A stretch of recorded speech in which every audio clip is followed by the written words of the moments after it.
Менің елордам арудай сұлу таранған, береке бірлік достықтың тұнығынан нәр алған.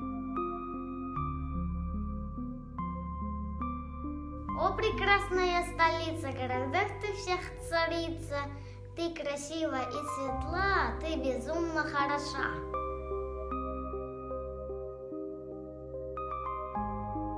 Громкая шумная детвора, занятия найдется всегда. Здесь много таят в себе города. Кто-то на самокате прокатится чуток, а кто-то любит рассматривать песок. Город для всех развлечения, одна прогулка уже приключение.